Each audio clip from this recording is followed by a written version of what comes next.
అందరికీ నమస్కారం. Welcome to ఆహా అమృతం. ఈరోజు మనం చాలా సింపుల్‌గా, చాలా టేస్టీగా ఉండే గుడ్డు కర్రీ ఎలా తయారు చేసుకోవాలో చూద్దాం. ముందుగా గుడ్లను బాగా ఉడికించి పొట్టు తీసి పక్కన పెట్టుకోవాలి. ముందుగా స్టవ్ ఆన్ చేసుకుని ఒక కళాయి పెట్టుకుని 2 స్పూన్స్ ఆయిల్ వేసుకోవాలి. ఆయిల్ బాగా హీట్ అయ్యాక పావు చెంచా పసుపు వేసుకుని ఉడికించిన గుడ్లను వేసుకోవాలి. గుడ్లని బాగా వేయించుకోవాలి. మీడియం ఫ్లేమ్ పెట్టుకుని స్లోగా వేయించాలి.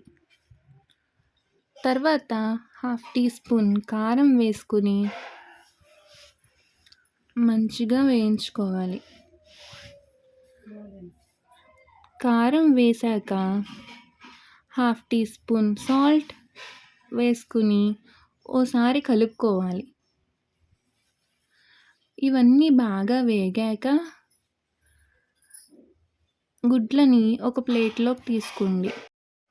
ఇప్పుడు అదే కడాయిలో 2 టేబుల్ స్పూన్ ఆయిల్ వేసుకుని ఆయిల్ కొంచెం వేడయ్యాక 2 బిర్యానీ ఆకులు, సగం అనాస పువ్వు, 4 లవంగాలు, ఒక దాల్చిన చెక్క, 1/2 స్పూన్ షాజీరా వేసుకుని కలుపుకోవాలి. ఓసారి కలిపాక బాగా ఫ్రై అయ్యాక సన్నగా తరిగిన 3 ఉల్లిపాయలు వేసుకోవాలి.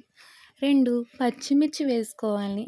ఇవన్నీ గోల్డెన్ బ్రౌన్ కలర్ వచ్చే వరకు వేయించాలి.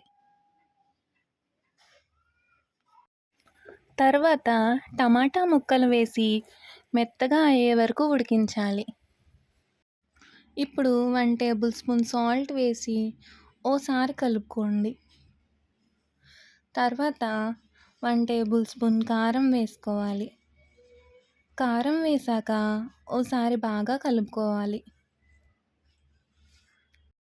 ఇవన్నీ బాగా వేగాక 2 గ్లాసులు నీళ్లు వేసుకోవాలి. నీళ్లు బాగా ఇంకిపోయాక ఇందాక వేయించిన గుడ్లు వేసుకోవాలి. గుడ్లు వేసుకుని ఓసారి కలుపుకోవాలి. కలుపుకున్నాక మూత పెట్టుకొని 5 మినిట్స్ ఉడకనివ్వాలి. ఉడికాక ఓసారి మూత తీసుకోవాలి. మూత తీసుకుని ఓసారి కలుపుకుని సన్నగా తరిగిన కొత్తిమీర వేసుకోండి. కొత్తిమీర వేసుకున్నాక ఓసారి కలిపి స్టవ్ ఆఫ్ చేయాలి. అంతే, ఎంతో రుచికరమైన గుడ్డు కర్రీ రెడీ అయింది. మీరు కూడా ఈ రెసిపీని ట్రై చేసి ఎలా వచ్చిందో కామెంట్లో తెలియజేయండి. వీడియో నచ్చితే లైక్ చేయండి, షేర్ చేయండి.